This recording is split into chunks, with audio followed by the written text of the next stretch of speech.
10 लक्षण पर्व में अंतिम दिवस और अब हम कौन सा विषय ले, तो मैंने सोचा कि 10 लक्षण पर्व ही के ऊपर विचार करते हैं हम। ऐसा क्यों है कि धर्म 10 लक्षण पर्व को इतना महत्व क्यों है? तो इसलिए है क्योंकि इसमें समझ लो जितने मनुष्य है, जितने भी किसी भी प्रकार का मनुष्य, उसको वहाँ से लेकर सिद्ध बनने तक की पूरी प्रक्रिया इसको पालन करने से पूरी हो जाती है। मतलब कोई भी मनुष्य हो, यदि वो 10 लक्षण धर्म का पालन करे तो वो सिद्ध बन सकता है। इसमें पूरी प्रोसेस आ गई है पूरी। कैसे वो हम समझते हैं, मतलब देखो बहुत, मतलब मैंने तो जब इसके ऊपर विचार किया कि ये ऐसा क्यों, 10 लक्षण पर्व का ये क्रम क्यों है, तो मैंने बताई थी वहाँ पर बात। आप सुने थे क्या? अब वहाँ पे बताई थी, तब थे क्या? हाँ हाँ, वहाँ पर हाँ थे क्या? वहाँ पर नहीं सुने ना आपने? सुन लो, बहुत इम्पोर्टेंट है ये लिंक, बहुत इम्पोर्टेंट है। इसकी चर्चा नहीं है कहीं पे, मतलब सुनने में नहीं आई होगी आपकी, पर एक क्रम बताऊंगा मैं तो विचार कर रहा लॉजिक, मैं तो लॉजिक खोजता हूँ तो मुझे लॉजिक मिल जाते हैं। हाँ हाँ, पर वो उसके आगे भी है, वो तो थोड़ा सा ही हुआ था। तो पूरा गहराई में हम विचार करते हैं कि ऐसा क्यों है कि ये इस क्रम में ही दिया गया है, और ये क्रम लॉजिकल भी है और लिंक्ड भी है, समझ रहे ना? तो ये क्रम में सबसे पहले देखते हैं हम, तो सबसे पहले उत्तम क्षमा धर्म क्यों आया? कि देखो जितने मनुष्य है, मैं मनुष्य के एंगल से क्यों बोल रहा हूँ, क्योंकि 10 लक्षण पर्व हम मुख्यतः से मनुष्य मनाते हैं, है ना? अच्छा, अब बाकी कोई जीव ले लो, सबके लिए हो जाएगा, लेकिन मैं मनुष्य के एंगल से बोल रहा हूँ। पर जो भी जितने मनुष्य है इस जीवन में, इस भूतल पर, अब देखो इनके साथ पूर्व कर्म के प्रसंग से, पूर्व कर्म के कारण कुछ बुरे प्रसंग बनते हैं पूर्व कर्म के फल में।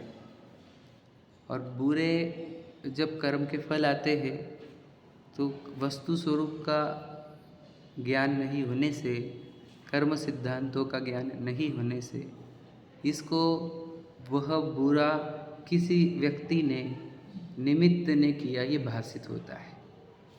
मतलब रूल है ये कि अज्ञानी जीवों को कार्य का कर्ता निमित्त ही दिखता है, क्योंकि निमित्त दिखता है, उपादान कभी दिखता नहीं है, याद रखना, है ना?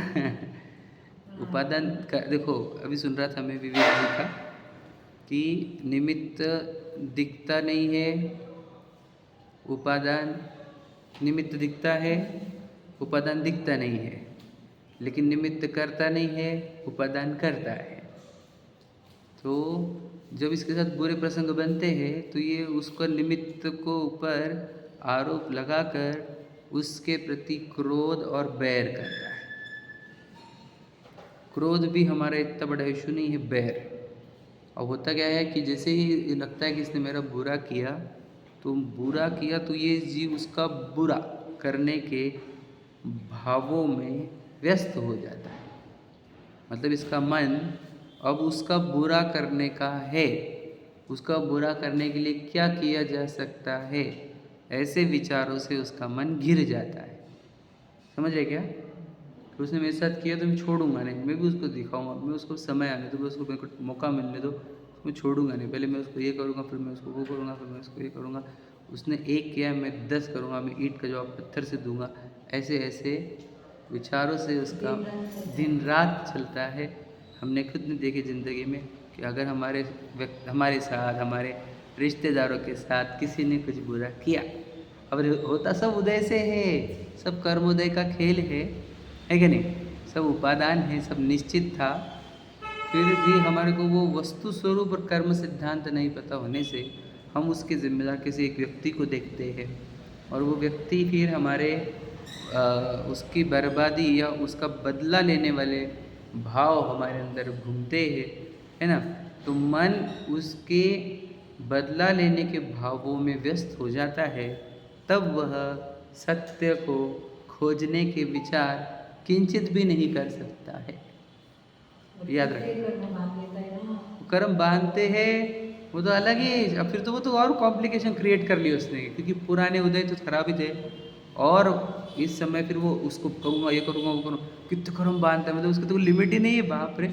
और हमसे भी हुई गलती है पूर्व में, देखो कितने पाप लगे होंगे हमें, पता ही नहीं, कर्म उदय नहीं पता, वस्तु स्वरूप नहीं पता, कितने कर्म बन जाते।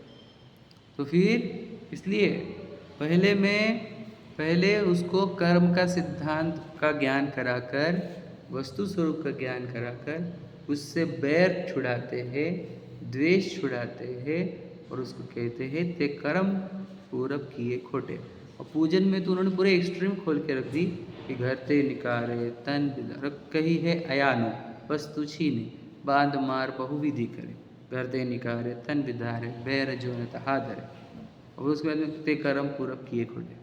तो कहना क्या है कि एक्सट्रीम करके बता दिया कि इतना सब कर लेगा हर कोई तो भी वो कर्म के उदय है, इसलिए वो जो काम है वो कर्म ने किए है, उस व्यक्ति ने किए, तो बैर छोड़ दे। तो बैर वो क्षमा मांग कर, क्षमा अंदर से करके वो जब बैर तोड़ता है तो उसका मन थोड़ा फ्री होता है, काय से, बुरा करने के भाव से। तो उसके मन को फ्री करना था हमारे को, समझे क्या उद्देश्य क्या था, मैं बताओ। मन जब उसके बुरा करने के भावों से भरा हुआ है, तो भरा हुआ है नकारात्मकता से, समझ रहे, वो तीव्र क्रोध मतलब तीव्र द्वेष भाव है, और वो नकारात्मक भाव है, क्योंकि देखो सामने वाले का बुरा तो उसके उदय अनुसार होगा, ये इधर तड़प तड़प के, क्योंकि उसको बुरा होता नहीं ना, मैं करना चाह रहा हूँ और हो रहा नहीं बुरा, तो ये नकारात्मक भाव से ये गिर जाता है, इसके भावों में कठोरता आती है, कोमलता नष्ट हो जाती है, तो ये कहाँ विचार कर पाएगा, सत्य से और दूर चला जाए। और वो क्रोधित व्यक्ति को तुम जिनमाने पढ़ने को बैठाओ तो बैठता नहीं वो, समझे नहीं, रूल है नहीं है। तीव्र क्रोधी हम देखते हैं, वो जिनमानी से क्रोध कर लेता है, देशासुरु से क्रोध कर लेता है, धर्म बोर लगता है उसको, इसलिए उसके जीवन में से क्रोध हटाना, क्षमा होना कितना जरूरी है। इसलिए पहले तो कोई भी रॉ पर्सन लाओ हमारे पास, कितना भी मनुष्य लाओ एक, हम उसके से पहले अगर हमारा सुना उसने और हमने इसको समझाया निमित्त नैमित्तिक संबंध ऐसा है, तो हमने उसको बताया बैर हटाने का, उसका बैर मिटा तो उसका मन बहुत शांत हो जाएगा पहले तो, क्योंकि बुरा करने के भाव पूरे गायब हो जाएंगे, ज़ीरो हो जाएंगे वे। तो एक का भी बुरा करने का भाव जब नहीं बचेगा हमारे जीवन में, तब हम नेक्स्ट स्टेप पर चढ़ते हैं, तब दूसरी स्टेप चालू होती है हमारी। मैं बोल सकता हूँ इसके ऊपर, लेकिन हमारे पास समय कम है, ऊपर कंप्लीट करना है। फिर वो जब उसके भाव में ऐसा रहता ही नहीं है कि मैं किसी का बुरा करूं, जब वो इतना अच्छा हो जाता है, जिसने बुरा किया उन सबको माफ़ कर देता है, और इसके माध्यम से जिसके को बुरा हुआ होगा उसको क्षमा मांग भी लेता है, तो भाव में कोमलता आती है, मन में किसी के प्रति नकारात्मक भाव विचार नहीं बचते। तो अब इसके मन में चलता क्या है, तब इसके मन में क्या चलता है, तो फिर याद रखना, तो ज़्यादा करके लोग हमारे जैसे लोग देखा जाए तो हमारे मन में नहीं है किसी का बदला लेने के भाव। तो क्या चलता है मन में, तो मन में स्वयं को श्रेष्ठ, ऊंचा और भारी, सबसे स्पेशल दिखाने की भावना चालू हो जाती है। और कैसे दिखाता है, धन से, ऐश्वर्य से, वो ना बराबर, रूप से और ज्ञान से, है ना, शक्ति से, इस प्रकार की चीज़ों से वो खुद को श्रेष्ठ बताना प्रारंभ करता है। और उसके पूरे मन में ये विचार दौड़ते हैं कि मैं सबसे श्रेष्ठ कैसे दिखूंगा। समझ में आ रहा है कि ये दौड़ता कि नहीं दौड़ता, सच बता और वो इसी दौड़ में लग जाता है कि मैं सबसे श्रेष्ठ दिखूंगा, मैं सबसे श्रेष्ठ दिखूँ, I am should be very special, I should be top of the world. अब इसको पता नहीं, इसको भी देखो वस्तु स्वरूप का ज्ञान नहीं होने से हो रहा है। वस्तु देखो, जो जीव द्रव्य है वो तो एकदम सेम है, चाहे निगोदिया के हो, हमारे हो या सिद्ध भगवान, जीव द्रव्य में देख टक्के का फर्क नहीं। अभव्य जीव क्यों ना हो, जीव द्रव्य बिल्कुल सेम, उसमें बड़ा छोटा तो है ही नहीं, पहली शिक्षा है नहीं, तो कोई जीव बड़ा नहीं होता है ना।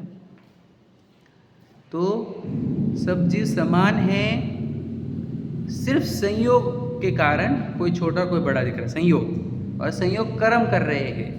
संयोग का वियोग हो जाता है। जब ये वस्तु नहीं पता होने से उसको ये भ्रांति होती है कि मैं बड़ा, वो छोटा, मैं बड़ा। तो ये वस्तु का ज्ञान नहीं होने से, वस्तु स्वरूप का ज्ञान नहीं होने से ही उसके अंदर ऐसी भ्रांति क्रिएट होती है कि मुझे बड़ा दिखना है। अभी बड़ा दिखता नहीं है, क्यों? क्योंकि ये जो संयोगों से क्या कर रहे हो आप? जिन संयोगों से इसको बड़ा दिखाना है वो संयोग इसके हाथ में नहीं, वो वेदनीय कर्म के हाथ में, जो बता रहे थे वेदनीय कर्म है ना, वो संयोग ला कर देता है, अच्छे बुरे है ना, उसका काम है वेदनीय कर्म का। तो वो लाते तो वो कर्म है, परंतु इसकी पूरी उदेड़ बुन काय में चल रही है कि मैं अच्छे संयोग ला कर खुद को श्रेष्ठ बताऊंगा। अब इसके मन इसमें गिर जाते हैं। अब देख लेना, अब जितने हमारे आसपास के लोग हैं जो अब भी स्वाध्याय से रिलेटेड भी, वे लोग देखो इसी ओढ़ में हैं। वो ज़्यादा धन कमाकर, प्रॉपर्टी कमाकर, फॉरेन टूर करके, एंजॉयमेंट करके वो खुद को श्रेष्ठ बनाने की ओढ़ में लगे हुए, और मन में यही विचार दौड़ता है, धन नहीं दौड़ता है। समझे क्या? वापस सुन लेना, खुद को विशेष दिखाने वाली दौड़ है वो, हाँ या नहीं? धन नहीं दौड़ रहा है, कोई किसी से, कोई ज्ञान से बता रहा है, वो विद्वानों में, पंडितों में, वो ज्ञान से श्रेष्ठ बताने की ओर है। किसी को रूप से श्रेष्ठ दिखाना है, प्रॉपर्टी से श्रेष्ठ, जाति कुल, समझ रहे, ऐश्वर्य, तप से श्रेष्ठ बताना है। बस कुछ भी करके मैं श्रेष्ठ दिखूं, तो मन पूरा श्रेष्ठ दिखाने की भावनाओं से भर जाता है। समझ रहे क्या? मन कैसे भर गया? श्रेष्ठ दिखाने की भावना से।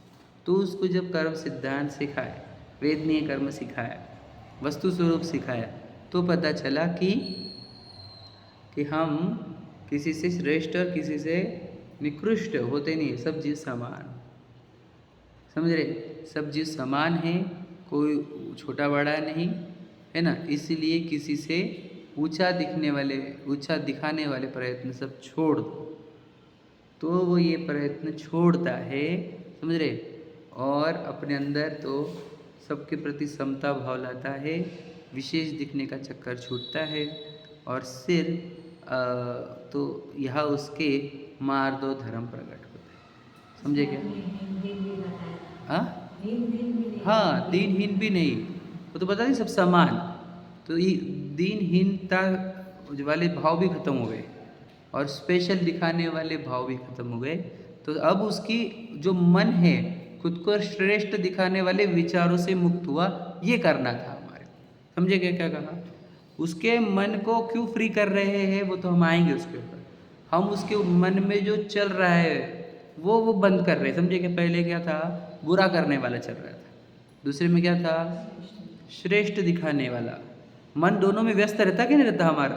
तुम भी देख लो और ये एकदम साइकोलॉजी के आधार पर है। तो इसलिए उसको मार दो धर्म दूसरा है। समझे क्या? और एकदम लॉजिकल है। अब इसके ज़्यादा देर नहीं जाना चाहता क्योंकि आगे बढ़ना है। फिर यदि उसकी श्रेष्ठ दिखाने वाला चक्कर भी छूट गया और किसी को बुरा करने वाला चक्कर भी छूट गया, तो अब उसको बोलते हैं कि अब तू सच सच बता, तुझे चाहिए क्या? अब तू खोज, तुझे एग्जैक्टली क्या चाहिए। सच बोलना बहुत ज़रूरी है। समझे कि नहीं?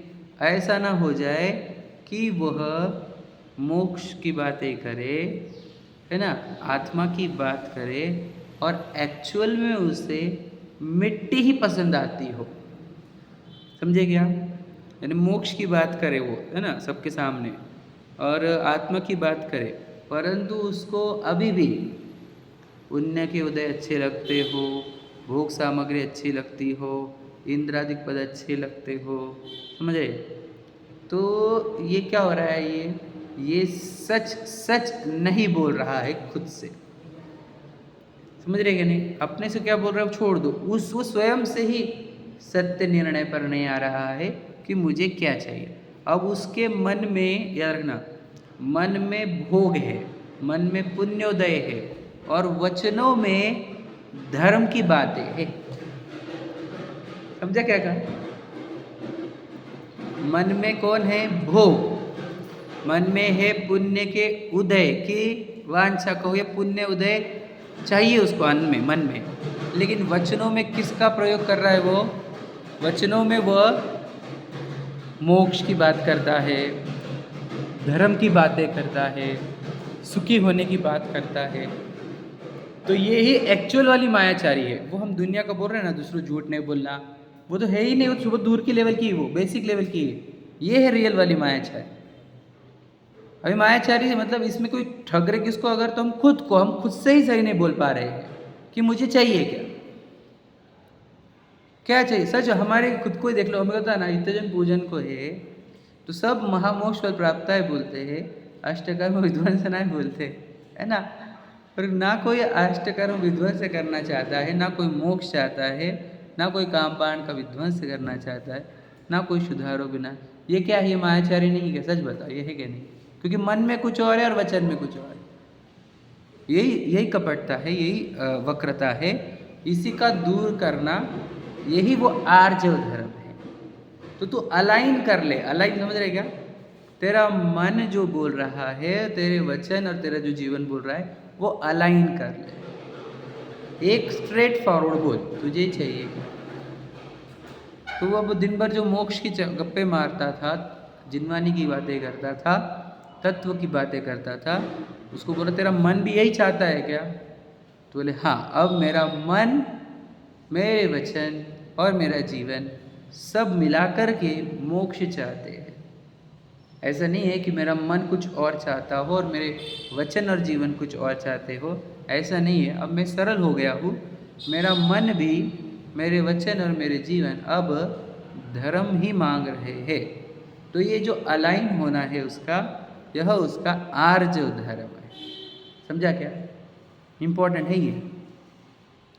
अब वो दिक्कत है वही है हमारी कि हम ना ये नहीं समझ रहे इसको, अपनी इस लिंक से देखा नहीं कभी। समझ रहे?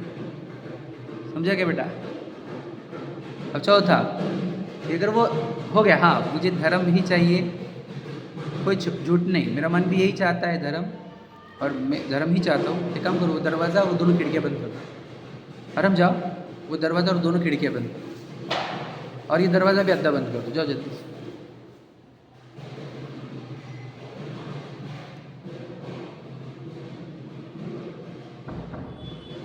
वो वाला दरवाज़ा, चलो बस, हाँ जल्दी जल्दी करो फटाफट, इतना आराम से नहीं। अरे बस नहीं, लॉक मत करो, लॉक नहीं करने को बोला है। थोड़ा सा खुला रखो, खुला रखो थोड़ा सा। इसको काम नहीं बोलना चाहिए कुछ भी। आराम, खोला और खोलो अद्धा, हाँ बस। देखो आएगी वापस से। तो फिर जब वो सरल हो गया, मन में जो है वही वचनों में है, और सच में उसको मोक्ष चाहिए अब, तो ऐसे जीव को अब बोला कि जब तुझे मोक्ष चाहिए तो अब तुझे बोलो क्या चाहिए।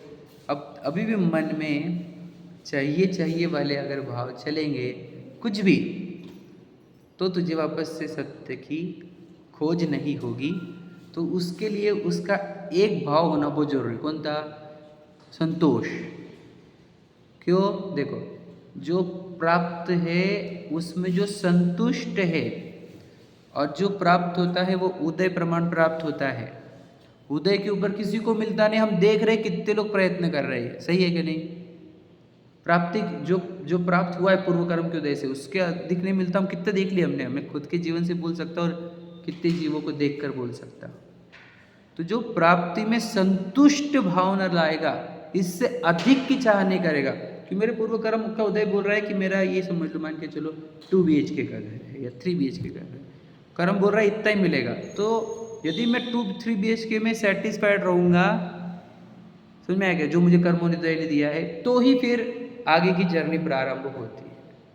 मेरे अंदर अगर वो 4 BHK 5 BHK बंगलो वगैरह ओढ़ चलेगी, मेरे कर्म ही बता रहे कि उतनी अपनी कैपेसिटी नहीं है, चादर अपनी नहीं है उतनी। तो अगर मैं संतुष्ट नहीं हूँ, प्राप्त में पर्याप्त नहीं मानता हूँ मैं, जो ऐसे संतुष्ट नहीं है, ऐसे जीव भी फिर सत्य खोज नहीं सकते। इसलिए उसका चतुर्थ भाव उसको शौच भावना कही। उसको कहा कि जो प्राप्त है पूर्वोदय से कर्मोदय से तुझे जो प्राप्त है सामग्री उसमें संतुष्ट रहे तो फिर तुझे सत्य की हम खोज करा के देंगे। समझ में आए? तो उसका मन प्राप्त में पर्याप्त मानने लगा, संतोष रूप हुआ, तब फिर अब सत्य की शुरुआत होती है। यानी अब हाँ अब सत्य की खोज प्रारंभ होगी यहाँ से। ये क्यों अब यहाँ से की सत्य खोज प्रारंभ होगी? क्योंकि मन को फ्री कर दिया हमने मन सत्य कौन खोजेगा? मन मतलब से बोले तो ज्ञान एक्चुअल में, बराबर है ना। मन किसका इशारे पे? मन क्या प्रतीक है? ज्ञान का प्रतीक है ना। तो अब मन को या ज्ञान को हमने मायाचारी करोगे तो तिर्यंश बनोगे, वो मंदिर जी में जनवानी में। तो मन को हमने फ्री कर दिया। कैसे? वो किसी को बदला लेने के भावों से, ऊंचा दिखने के भावों से, है ना, सरलता से, छुपाने से, झूठ बोलने वाले भावों से और प्राप्त में असंतुष्ट रहने वाले भावों से, अधिक अधिक की ग्रीड से उसको मुक्त किया। तो अब मन में विचार करने की अब जगह मिली, अब वह विचार कर सकता है, अब उसको विचार करने जितना अवसर आया। समझ में आया क्या? तो जैसे ही उसका मन ये सब चीज़ें फ्री होता है ना, तो उसके मन को ना ऑब्जर्वेशन होना प्रारंभ होता है। मतलब अब वो दुनिया को देखकर, निरीक्षण करके भी बहुत कुछ सीख सकता है। अब स्टार्ट होगा। क्यों? अब उसका मन फ्री हुआ ना, तब निरीक्षण प्रारंभ होते हैं। याद रखना, मैं अभी बोल दूँ, हमारे अगर इन दुनिया को देखकर निरीक्षण स्टार्ट नहीं हुए हैं तो समझ लेना हमारा मन अभी कहीं ना कहीं व्यस्त था, इसीलिए निरीक्षण प्रारंभ नहीं हुए। निरीक्षण मतलब ऑब्जर्वेशन। सत्य खोजने की, हमारे ज्ञान में सत्य को खोजने वाली प्रक्रिया प्रारंभ नहीं हुई है। इसका अर्थ है हमारा ज्ञान, हमारा मन कहीं उलझा हुआ है। कहाँ उलझा हुआ है? वही बदला लेने की भावना से, ऊंचा दिखने की भावनाओं से, छल कपट में, या पर्याप्त नहीं माना, असंतुष्टि में। इन जगह ज्ञान उलझा रहने से ही वह सत्य नहीं खोज पा रहा है, सामने जो हो रहा है उसको ऑब्जर्व नहीं कर पा रहा है। तो मैं ये मान के चलता हूँ कि जिसका ये 4 प्रक्रिया हो गई, क्षमा, मार्दव, आर्जव, शौच वाली, अब उसके क्या होता है? सुनो, अब उसका ज्ञान ऑब्जर्व करना चालू करता है कि देखो इतने मनुष्य है दुनिया में और सबको एक ही प्राइम रिक्वायरमेंट है। कौन सी? सुख की। सुख के सिवा और कुछ भी नहीं चाहिए किसी को भी। ये समझना चाहिए कि नहीं धन भी चाहिए, नहीं ऐश्वर्य भी चाहिए। अरे वो तो सुख के लिए चाहिए। सबको अलग अलग चीज़ थोड़ी चाहिए। किसी को पत्नी चाहिए, किसी को बच्चा चाहिए, किसी को चाहिए, सबको सुखी होना है। ये ऑब्जर्वेशन हो जाना चाहिए हमारा, बराबर है कि नहीं? हमारा पहला ऑब्जर्वेशन ये होना चाहिए, भाई सबको चाहिए क्या? सब लोग प्रयत्नशील है, बराबर है ना? प्रयत्नशील है कि नहीं? प्रयासरत है कि नहीं? तो सभी जीव प्रयासरत है और सबको कुछ ना कुछ चाहिए। मतलब एक्चुअल में उनको चाहिए सुख। और जितने ये प्रयासरत जीव है, इनमें से एक भी सफल भी नहीं हुआ। सही है कि नहीं? ये बात देख लेना, सही है कि नहीं है देख लेना। आप अच्छे से ऑब्जर्व करें, ऑब्जर्व करोगे तो समझ में आएगा कि सब प्रयासरत है और सफल एक भी नहीं है। सही है कि नहीं? और बहुत से लोग प्रयास करने की जर्नी में, कोई बाल अवस्था में, कोई युवा अवस्था में ही, है ना, चलते फिरते अच्छे तंदुरुस्त फिट एंड फाइन लोग भी फटाफट चले जा रहे हैं झटके में। मनुष्यता उनकी निपट जा रही है, पर्याय छूट जा रही है। और वो जो सुखी होने का जो प्रयास था वो तो इनकम्प्लीट ही रह जा रहा है। सही है कि नहीं? और इतने लोग सुखी होने के प्रयास में असफल हो रहे हैं। इससे ये बात सिद्ध होती है कि इनके पास सुखी होने का रास्ता नहीं है। सुखी होने के ये ट्रायल एंड एरर कर रहे हैं, अर्थात ये सुखी होने के रास्ता इनके पास जो है वो भ्रम वाला है, वो सत्य वाला नहीं है। ये ऑब्जर्वेशन आनी चाहिए। ये जब मन फ्री हुआ तो ही कर सकता है ऑब्जर्वेशन। और ये जो मैं ऑब्जर्वेशन दे रहा हूँ वो परफेक्ट है कि नहीं, आप चेक कर लेना। मैं तो चाह रहा था आप ही आपका अंदर से ये निकाल लेना, और नहीं निकल रहा तो मैं जो बता रहा हूँ वो देख लो। आप इतने जीव है ना, ये अनंत जीव, मनुष्य दिख रहे हैं तुम्हें कितने, अब जो साइंस के अनुसार, गवर्नमेंट के अनुसार 700 करोड़ बोल रहे ना, 700 करोड़ को देखो, सब सुखी होने के लिए प्रयासरत है कि नहीं, सब प्रयत्न कर रहे हैं कि नहीं, सबके शरीर छूट जा रहे है ना, कितने लोगों के छूट रहे हैं, आपके परिवार के देख लिए होंगे आपने, कितने दुनिया के छूट रहे हैं, तो उनके जिनके जिनके शरीर छूट रहे हैं तो देख लेना वो उनके वो प्रयास सफल हुए कि नहीं हुए, वो सफल हुए कि उनके प्रयास में, और सब असफल होते हुए जा रहे हैं, मतलब इनके पास सुखी होने का सच्चा मार्ग नहीं है, यानी ये भ्रम में जी रहे हैं इतनी दुनिया, ये बात का ऑब्जर्वेशन आ जाता है। फिर सुख कहाँ मिलता है, कैसे होते हैं सुखी, जिसको ये प्रश्न पड़े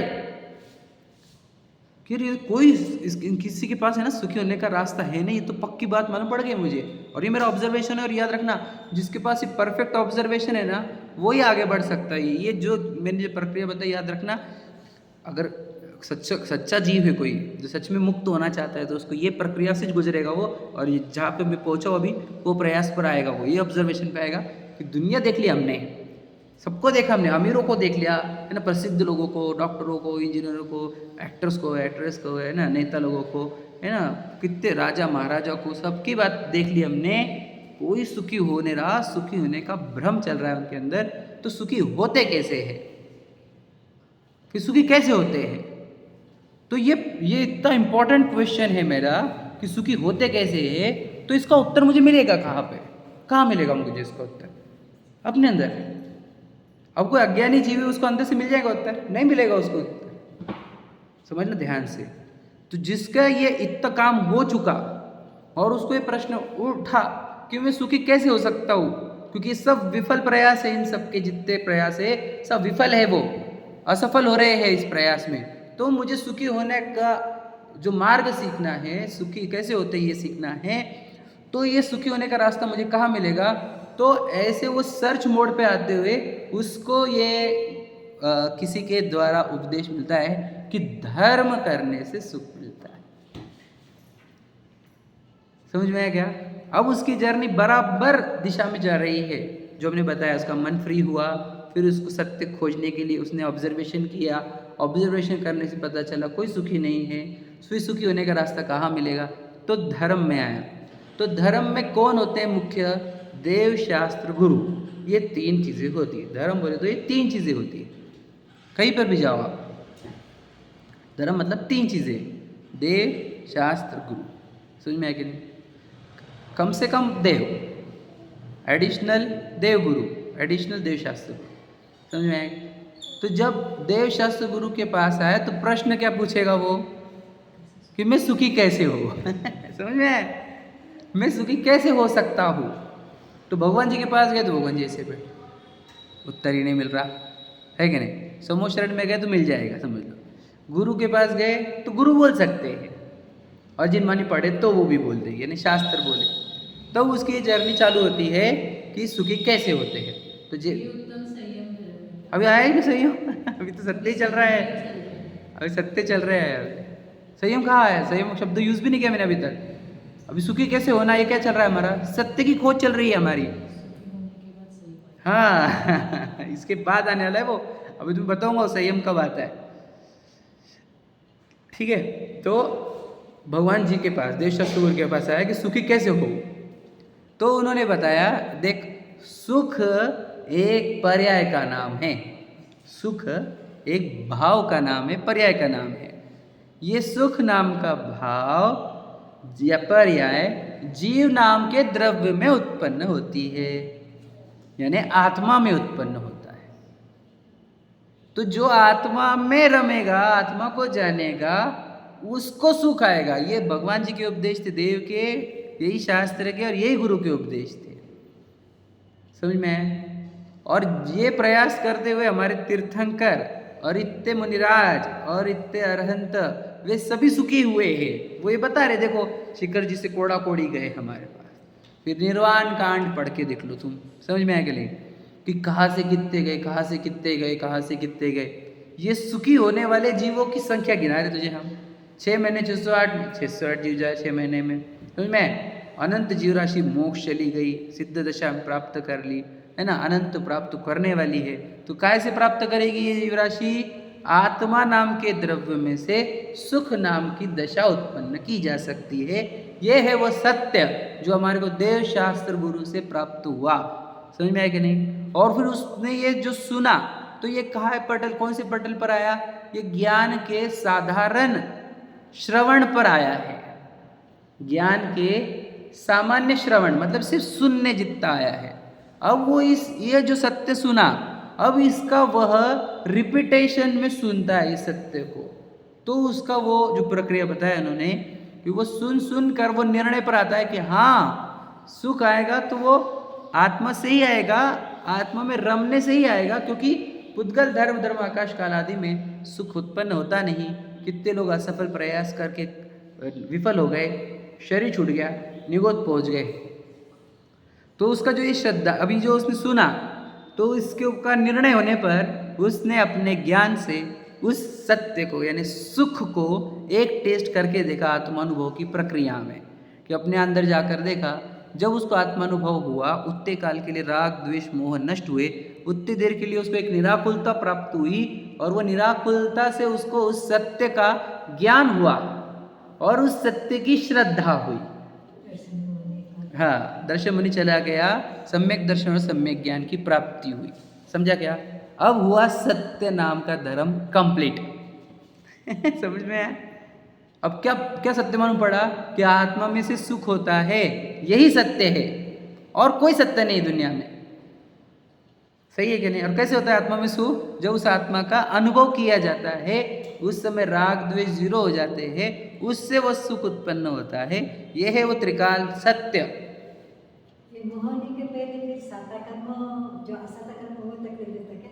जैसे अपन ने बोले कि वेदनीय कर्म उसके पहले नहीं, वो प्रसंग जो संयोग लाते हैं वो उसकी बात कर रहे हैं। अभी कर्मों का बात ही नहीं कर रहा हूँ मैं बिल्कुल कर्म वो तो सिर्फ मैंने एक टाइम पे यूज़ किया था कि आपके पास संयोग जो आए वो वेदनीय कर्म के निमित्त से आए, वो वहाँ पर उसके लिए यूज़ किया। बाकी मैंने कर्मों का बोला ही नहीं, मैं तो सीधा आत्मा के भावों से आपको वो कैसे एक अज्ञानी से सिद्ध कैसे बनेगा वो जर्नी बता रहा हूँ। अंदर क्या क्या होता है हमारे, उसको कैसे कैसे उसको साइकोलॉजिकली उसको बराबर लेकर गए। तो ये सत्य जो मैंने बताया कि देव शास्त्र गुरु के पास कब आया, उसको प्रश्न पड़ा था कौन सा, सुखी कैसे, सुख कहाँ मिलेगा। ये प्रश्न कब पड़ा? जब उसने ऑब्जर्वेशन किया कि सब असफल हो रहे हैं। ऑब्जर्वेशन कब आया? जब उसका मन फ्री हुआ था, कैसे? बदला लेने के भावों से, खुद को प्रशंसनीय श्रेष्ठ बताने के भावों से, छल कपट से और ग्रीड से। जब उसने अपने भाव मन को फ्री किया तब उसके ऑब्जर्वेशन स्टार्ट हुए। ऑब्जर्वेशन के बाद एक क्वेश्चन खड़ा हुआ, उस क्वेश्चन का आंसर के लिए देवशास्त्र गुरु के पास गया। देवशास्त्र गुरु ने बताया कि आत्मा नाम के द्रव्य में से सुख उत्पन्न होता है, उसके अनुभवन से, उसके लीनता से सुख उत्पन्न होता है। जब उसको बताया गया, उसने ये बात अपने अंदर ज्ञान से अंदर जाकर उसका अनुभव किया, और अनुभव करने पर उसको उस समय सुख की एक झलक मिली, सुख की एक सैंपल मिला, तो उसको इस बात का श्रद्धान और ज्ञान हुआ सत्य का। ये सम्यक दर्शन सम्यक ज्ञान, ये उत्तम सत्य धर्म आता है।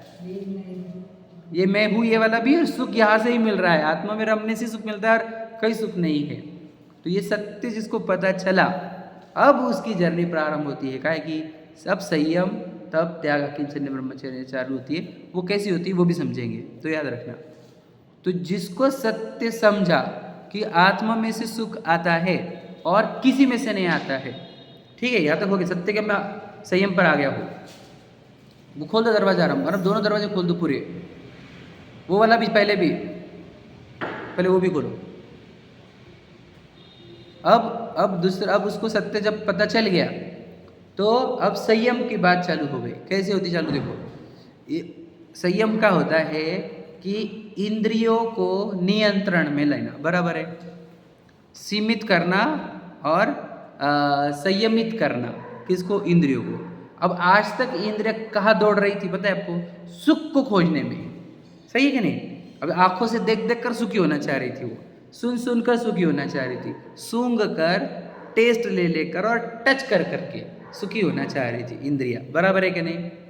और हमने सत्य जब जान लिया कि सुख तो जब आत्मा में रमते तब आता है, बाकी इंद्रियों के प्रयोग से सुख नहीं आता है। तो वो जो इंद्रिया सुखी होने का जो प्रयत्न कर रही थी, सुख खोजने का जो प्रयत्न कर रही थी, उस प्रयत्न को हमने सीमित किया संयमित किया, इंद्रियों को बोला मत खोज कुछ भी बाहर, वहां सुख नहीं आएगा, सुख का आएगा आत्मा में आएगा। तो इंद्रियों को समेटना, सीमित करना, है ना, यह संयम है। तो ये उसको ही होगा जिसने सत्य जाना हो। समझ में आएगा नहीं? याद रखना इसके लिए, सत्य के पहले संयम नहीं होता, अर्थात सम्यक दर्शन और सम्यक ज्ञान के पहले सम्यक चारित्र नहीं होता। अब बहुत से लोग सत्य से अपरिचित है और संयम ले रहे हैं, इंद्रियों को बोल रहे कि सीमित हो जाओ, कंट्रोल कर लो। कैसे होगी इंद्रिया? तुम्हारे को अंदर सुख दिखा नहीं आत्मा वाला, और तुम इंद्रियों को कंट्रोल करोगे तो इंद्रिया, याद रखना, तुम एक इंद्रिया बंद करते हो दूसरे इंद्रिय में सुख खोजना चालू कर देता है। ये रूल है, हमने देखे हैं। ये तो प्रैक्टिकल बात कर रहा हूं मैं, कि इधर से सुख बंद करता है खोजना आंखों से, कहां से चालू कर देगा, कहां से छोड़ देगा? नाक से, जबान से, नहीं तो फिर स्पर्श करके। वो सुख, इंद्रिया सुख के लिए बाहर खोजेगी, भागेंगी ही। इसलिए सत्य के बाद ही संयम है, ये याद रखना। ये क्रम मेरा नहीं दिया हुआ, और ये क्रम का लॉजिकल है कि नहीं वो भी बता रहा हूँ मैं आपको, कितना लॉजिकल क्रम है ये। तो जिसको सत्य पता चलता है वही संयमित कर पाता है इंद्रियों को, नहीं तो दुनिया की ताकत नहीं है। और तुम कर दोगे मतलब क्या करोगे? तुम इधर उसको जबरदस्ती बंद कराओगे, लेकिन भागेंगे जरूर, सेपरेशन होगा, समझे कि नहीं? फिर वो ब्लास्ट होगा उसका। तो वो संयमन नहीं है। कौन सा? सत्य के बिना आया हुआ संयम संयम नहीं होता, सत्य के बाद आया हुआ संयम ही संयम है। समझ रहे क्या? ये बहुत इंपॉर्टेंट बात है। समझ में आ गया? सत्य के बाद संयम क्यों आया? तो वो इंद्रियों को और इंद्रियों को सीमित करता है। तो इंद्रियों को सीमित करता है, प्राणियों की रक्षा बराबर हो गई। वो सुख के खोज में इंद्रियों की भोग कर रहा था, उसके चक्कर में बहुत प्राणी मर रहे थे, यही था ना, इतने जीव मार रहा था। और उसके इंद्रिय से, विषयों से सुख खोजना बंद हुआ तो प्राणी की हिंसा भी रुकी, तो प्राणी संयम भी आ गया, इंद्रिय संयम भी आ गया। समझा गया? दोनों संयम आ गए। ये है सत्य से संयम की जर्नी। वो जो इम्पोर्टेंट बात है, सत्य के बाद ही संयम है, सत्य के पहले संयम नहीं। यानी सम्यक दर्शन ज्ञान के बाद सम्यक चारित्र की भी जर्नी प्रारंभ होती है, इसके पहले सम्यक चारित्र की जर्नी चालू होती नहीं। कोई श्रद्धा ज्ञान बोलते हैं छोड़ो, चारित्र तो लो, चारित्र तो लो, तो नहीं आता चारित्र। कैसे आएगा चारित्र? तुम संयमित करोगे किसी इंद्रियों को रोक कर? बताओ तुम। देखते ना, इंद्रिया रुकी नहीं रही उनकी, और तेज होती जा रही डे बाय डे, क्योंकि सत्य नहीं हुआ है। उसके बाद संयम आता है। ठीक है, अब संयमित हो गया, यानी इंद्रिया सीमित करी हमने, तब भी क्या हो रहा है? प्रसंग आने पर फिर एक इच्छा उठ जाती है। प्रसंग आने पर, कौन से प्रसंग? जैसे भोजन के टाइम पे तीव्र इच्छा हो जा रही, भोजन के टाइम पे ऐसा कोई इच्छा नहीं हमारे को लाइफ में, समझ लीजिए संयमित हो गया हमारा जीवन। लेकिन भोजन का जब प्रसंग आ रहा है तो तीव्र इच्छा हो जाती है। सोने का प्रसंग आ रहा है, तीव्र इच्छा हो जा रही है। आप समझ ले रहे हैं, है ना?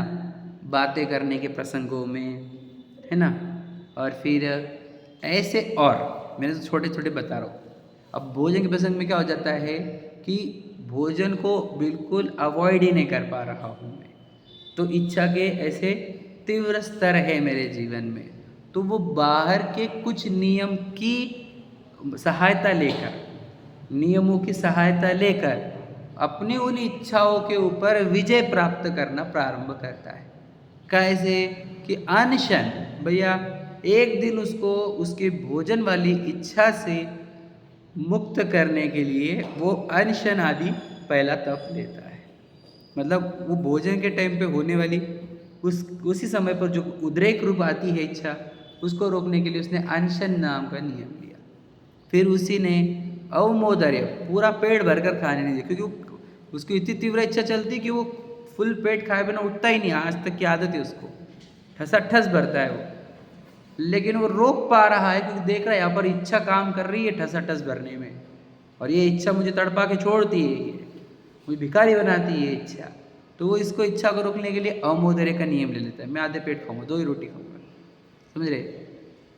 फिर रस परित्याग है, व्यक्त परिसंख्यान है, समझ रहे? फिर बोलो काय क्लेश है, एकांत नहीं, विविक्त शय्यासन और काय क्लेश। इन सब से वो क्या कर रहा है? अपनी इच्छाओं के ऊपर विजय प्राप्त कर रहा है। देखो रस परित्याग में मीठा नहीं लूँगा, है ना, तीखा नहीं लूँगा, टेस्टी नहीं लूँगा, ये नहीं लूँगा, वो नहीं लूँगा, है ना, दूध नहीं, घी नहीं, शक्कर नहीं आदि। तो फिर ये हो गया उसके रसना इंद्रिय वाली इच्छाओं का समय। फिर उसको गप्पे मारूंगा नहीं, विविक्त शय्यासन, समझ रहे। और फिर वहाँ पर भी लेटूंगा नहीं, सोऊंगा नहीं, कायो सर सीधा बैठूंगा, स्थिर बैठूंगा। फिर जब स्थिर बैठूंगा तो अंदर क्या करूँगा, प्रायश्चित करूँगा मेरे दोषों के प्रति, समझ रहे, विनय करूँगा, है ना। विनय पहला कौन सा है, प्रायश्चित है ना, प्रायश्चित है, फिर विनय है, फिर व्यावृत्ति करूँगा, फिर स्वाध्याय करूँगा खुद का, है ना, व्युत्सर्ग करूँगा और अपनी आत्मा का ध्यान करूँगा। ये है उसके इच्छाओं को जीतने की प्रक्रिया जिसका नाम तप है।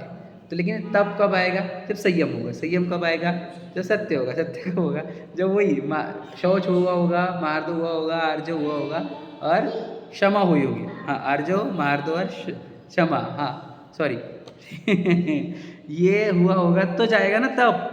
तो हम डायरेक्ट फिर अब देखो मैंने 10 दिन के उपवास कर लिए तो तब हुआ कि नहीं हुआ।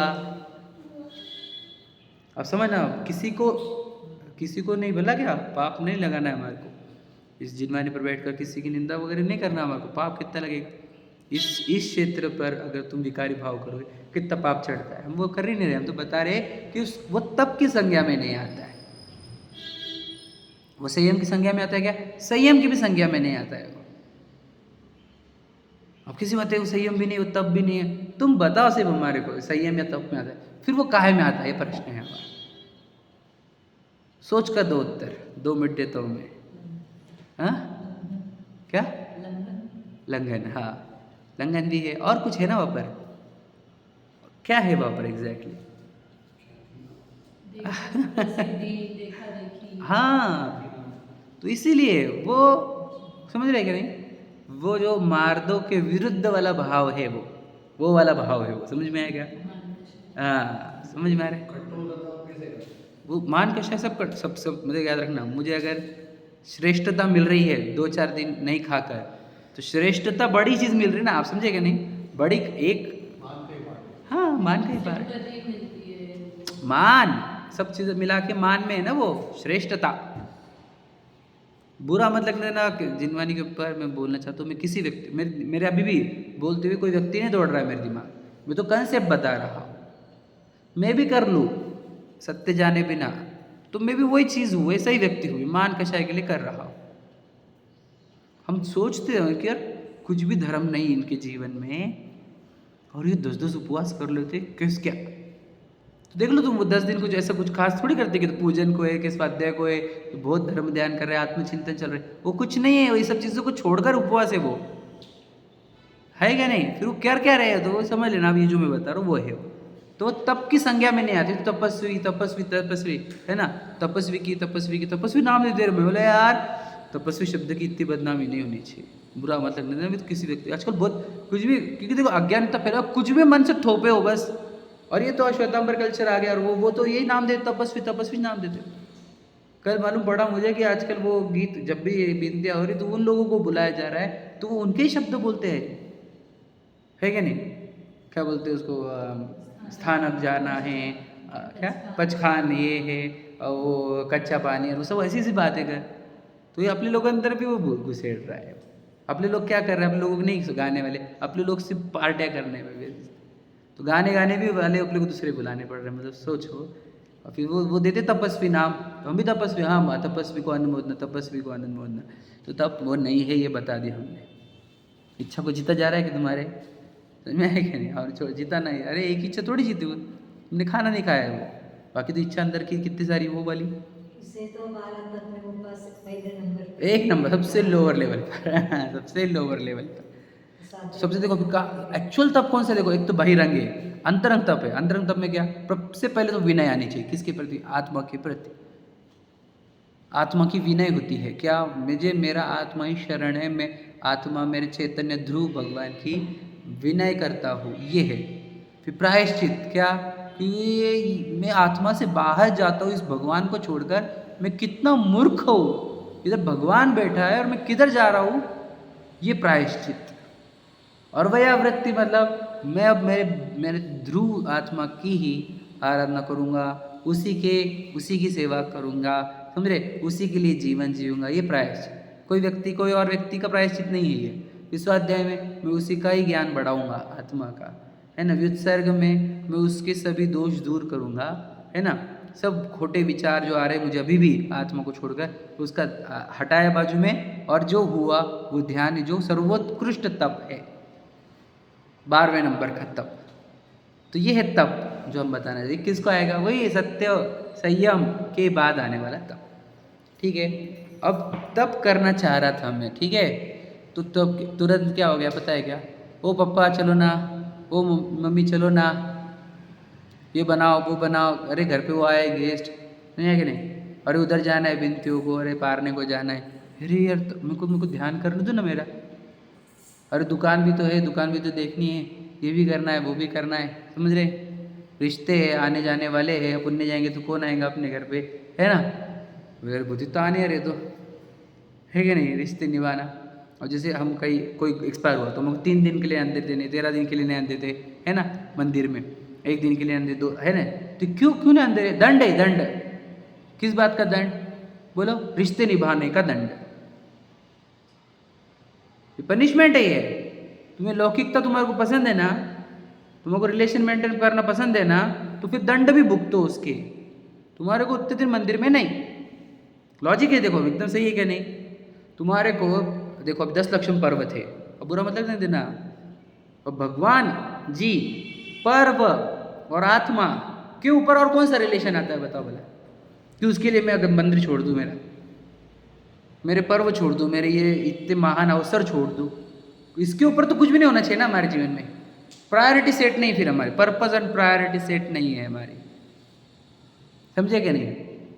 तो हम जा रहे हैं, मतलब तुम्हारे को रिलेशन इंपॉर्टेंट है, रिलेशन इंपॉर्टेंट ना, फिर तुम्हारे को पनिशमेंट भी है, फिर तुम 3 दिन नहीं आना अंदर, फिर तुम 13 दिन नहीं आना अंदर, समझ में आया कि नहीं। जितने लेवल के रिश्ते उतने लेवल का पनिशमेंट, यही तो है वो जिनवानी, और क्या है या नहीं। हमारी पत्रिकाओं में नाम आते हैं, तो फिर तुम्हारा रिलेशन मेंटेन्ड है तो तुम्हारे को ज़्यादा दिन के पनिशमेंट है। तो समझ में आ गया ये बात, समझ में आया लॉजिक क्या है, क्यों हमारे को पनिशमेंट दी जा रही, बाहर खड़ा क्यों कर। तुमने रिलेशन लौकिकता, तो लौकिकता को रख रहा है ना अपने साथ, तो फिर उसको लग रहा है कि यार अपने को ध्यान कब करूँगा मैं, इतनी लौकिकता निभाऊंगा तो जाना आना देना लेना, है ना।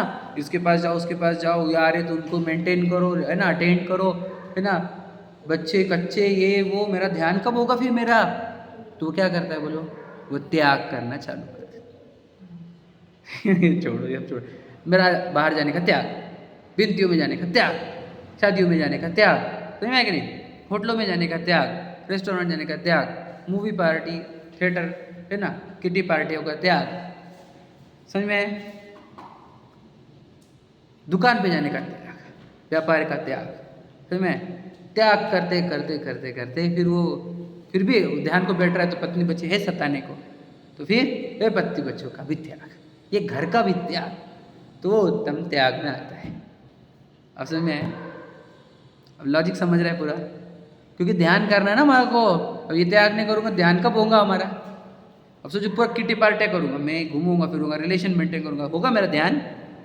तो थिएटरों में जाऊँगा, मॉल में घूमूंगा, गार्डन में घूमूंगा, बच्चे पकच्चे ये वो, होगा ध्यान मेरा? तो त्याग तो करना पड़ेगा, और वो करता भी है, उसको तो पसंद आती है। तो वो जितना त्याग कर रहा है वो आनंद से कर रहा है कि वो टेंशन ले लेकर त्याग कर रहा है, ये बताओ, समझ रहे? उसको आनंद, देखो उसको सुख कहाँ मिला था? आत्म ध्यान जो 1 सेकंड का किया था उसने, तो संयम से तब से उसने वो ध्यान बढ़ाया और आनंद भी बढ़ा। तो वो त्याग क्यों कर रहा है? आनंद बढ़ाने के लिए। तो उसका आनंद बढ़ता हुआ त्याग है, वो घटता हुआ आनंद, घटता हुआ त्याग नहीं है जो हमारे लोगों का देख रहे भाग लो, त्याग कर रहे और दुख भी बढ़ रहा, सुख नहीं बढ़ रहा। तो इसका तो सुख बढ़ते जाता है, जितना त्याग उतना सुख बढ़ रहा, जितना त्याग उतना सुख। तो ये त्याग एक्चुअल वाला आता है उसके जीवन में, जो सुखदायक है, एकदम अत्यंत सुखदायक, समझ में। अब 5-10 मिनट कंप्लीट करेंगे बस। तो ये त्याग आया उसके जीवन में, वो छोड़ दे जाता है, उसको छोड़ने में बड़ा आनंद आता है। कब छोड़ूं ये लगता है, कुछ चीज़ें छोड़ना चाहता है लेकिन देख रहा है नहीं छूटेगी अपने से। जैसे घर छोड़ दूंगा तो मेरे शायद मुझे भूख की तकलीफें आएगी या कुछ आएगी, तो वो नहीं छोड़ पा रहा, तो उसका भी उसको दुख है कि यार मैं ये क्यों नहीं छोड़ पा रहा, समझे क्या। तो वो त्याग तो बहुत कुछ करना चाह रहा है, तो नहीं कर पाता है तो वो उसकी प्रक्रिया बढ़ाता है। फिर वो जब पूरा त्याग कर देता है तो वो उत्तम त्याग में आता है। समझ में आया क्या? अब त्याग कर दिया पूरा, अब बोलो अब क्या? अब क्या बचा?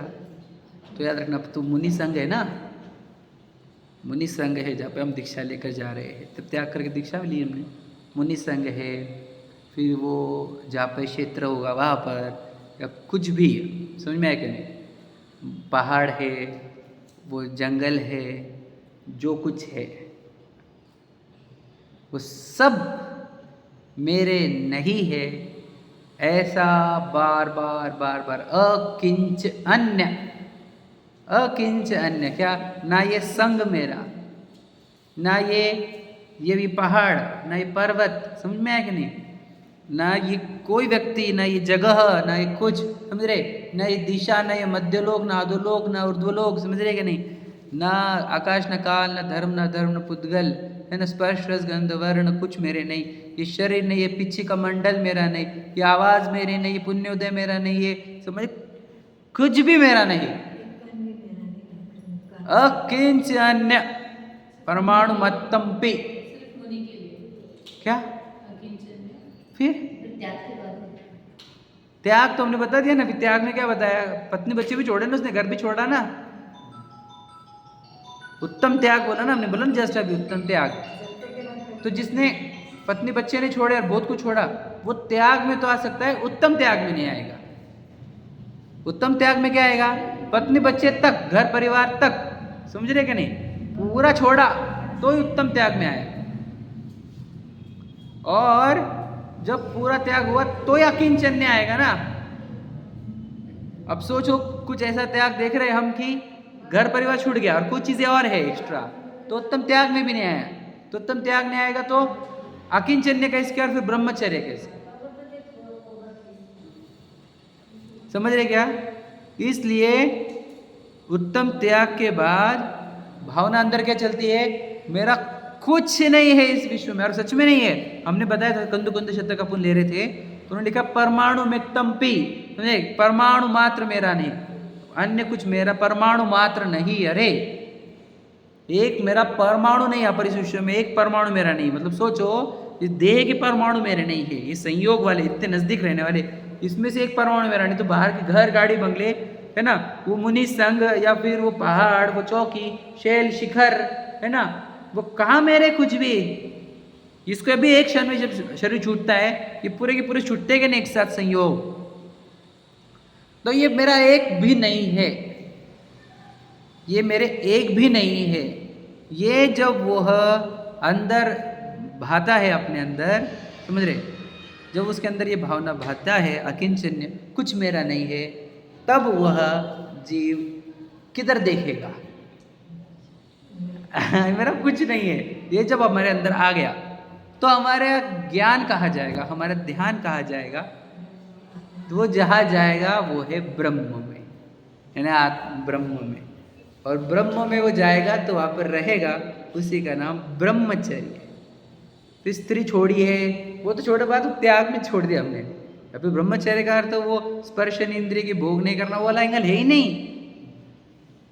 वो तो हमने त्याग में चले गए पहले, उसके पहले संयम में भी चले गए थे हमारे। तो देश संयम में हमने परस्त्री छोड़ दी थी, देश संयम में स्वस्त्री भी छोड़ी जाती है आगे के, जब वो ब्रह्मचर्य प्रतिमा चलती है तब, सात्विक प्रतिमा में, बराबर। तो वो तो अणुव्रत के लेवल पर ही स्वस्त्री छोड़ दी थी हमने। मुनिराज बनने की तो बहुत अलग बात है, पहले ही छोड़ दी थी हमने। देश संयम में, संयम के स्टेज पर, त्याग में तो उसके साथ रहना भी छोड़ दिया हमने। तो ब्रह्मचर्य में वो वाला मैथुन नहीं करना वाला एंगल है ही नहीं।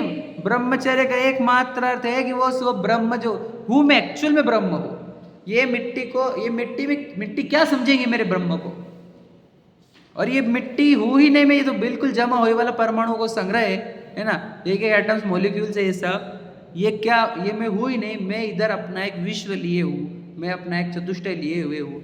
मेरे चतुष्टय में पूरा विश्व है, पूरे विश्व का ज्ञान निकालने की क्षमता है, अनंत सुख और अनंत गुणों का गोदाम रूप वो मैं हूँ इसी समय। और उस ब्रह्म में जैसे ही वो जीव लीन होता है, अपने चतुष्टय में सीमित हो जाता है, बाहर देखना बंद हो गया, तो पूरे अपराध जब 0 लेवल पर पहुंच गए तो कौन सा कर्म है जो दंड देगा? जब मेरे अपराध 0 लेवल पर है तो कर्म को हक किसने दिया दंड देने का? क्योंकि न्याय व्यवस्था में अपराधी को ही दंड मिलता है। जिसने अपराध बंद कर दिया उसको किस बात का दंड? मैं जब मेरे परमात्मा की विराधना ही नहीं कर रहा हूँ, मैं अपने चतुष्टय के बाहर ढाक ही नहीं रहा हूँ, किसी पर पदार्थों को अपना मान नहीं रहा हूँ, किसी को अपने हिसाब से बदलना नहीं चाह रहा हूँ, किसी से प्रेम नहीं करता हूँ, किसी से बैर नहीं करता हूँ, तो मैं अपने चतुष्टय में मस्त हूँ, मग्न हूँ। मेरे से अपराध जब 0 लेवल पर हो गए तो कौन सा कर्म है जो मुझे पनिशमेंट देगा और क्यों देगा? मैंने क्या किया बताओ? तो जब वह सजीव निर्दोष अपने चतुष्टय में विचरता है, आत्मा ब्रह्म में जब विचरता है ना, तो इसका फल यह होता है कि उसके सकल कर्म का नाश होता है और वह सिद्ध दशा को प्राप्त होता है। तो ऐसा एक रॉ मनुष्य हमने लिया था और उसको हमने वहाँ से उठाकर सिद्ध बनाया। ये है 10 लक्षण पर्व, ये है 10 लक्षण धर्म। पूरी प्रक्रिया है भगवान बनने की, सिद्ध बनने की, मुक्त होने की, कर्मों से मुक्त होने की पूरी प्रक्रिया, लॉजिकल, साइंटिफिक। लेकिन ये थ्रेड किसी मतलब थ्रेड के बारे में कभी चर्चा ही नहीं हुई कि थ्रेड कैसा है। मैंने आपको वो बीच में का वो धागा बताया, धागा दिखा आपको? बराबर है कि नहीं? क्रम ऐसा ही क्रम होना चाहिए कि नहीं? ये क्रम है वो पूरा सिद्ध बनने का। मतलब 10 लक्षण पर्व छोटी चीज़ है नहीं, बिल्कुल आपको सिद्ध बनाने की पूरी प्रक्रिया है। हाँ, कभी इस एंगल से हम कभी गए ही नहीं। आपने सुना ही नहीं होगा, कहीं लिखा भी नहीं है। वो तो मैं बोला ना, मैं विचार करने लगा। मेरे को एक क्वेश्चन आया बस कि क्यों ऐसा हुआ, शौच के बाद सत्य क्यों? उस क्वेश्चन ने ये जर्नी क्रिएट की मेरे अंदर कि यार सोचते हैं कि ऐसा क्यों। और फिर मुझे दिख गया वो पूरा लाइन कि यार ये दिख रही लाइन है असली। वो आज जो बता रहे न्यूरोपाथ वो न्यूरोपाथ दिख गया मुझे। हाँ, न्यूरोपाथवे। तो वो मुझे न्यूरोपाथवे दिख गया कि हाँ इधर है, वो रास्ता है यहाँ से और एक क्रम से है बराबर। इसके बाद ये, इसके बाद ये, इसके बाद ये, इसके बाद ये, इसके बाद, और वहाँ पे देखो ब्रह्म में लीन हुआ, निर्दोष हुआ, सब कर्म का नाश। और ये है भगवान जी की प्रतिमा जो बता रही है हमारे को। इसके लिए सत्य के पहले शौच शौच है, वो कितना जरूरी है। हाँ, वो गायब होंगे तो सत्य आएगा, है ना। पहले क्षमा होनी चाहिए जीवन में, फिर विनय होनी चाहिए, फिर सरल समता होनी चाहिए, कोमलता आएगा तो तत्व ज्ञान में सत्य आएगा। बोले ना कोमलता जिसका आएंगे, उन्होंने एक लाइन बोली थी कि परिणामों में कोमलता नहीं आएगी, तत्व ज्ञान आके छू के निकल जाएगा, अंदर नहीं जाएगा। लाइन बोली कि नहीं, सत्य कब घुसेगा? जब वो 4 चीजें हुई रहेगी। तत्व ज्ञान मतलब सत्य, तो सत्य कब अंदर आएगा? वो परिणाम कोमल हो गए, भीगे हुए रहेंगे तो ये अंदर घुसेगा सत्य। मतलब 4 भाव हुए रहेंगे, क्षमा, मार्दो, आर्जो, शौच, तो भी सत्य आएगा अंदर।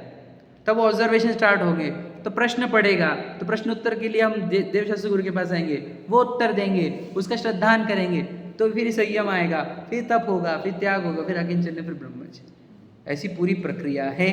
इस प्रक्रिया से हम अनंत जीव सुखी हुए आज तक, यही प्रक्रिया से हुए। कोई दूसरी प्रक्रिया, सच बताना, इसके सिवा कोई दूसरी प्रक्रिया थी क्या?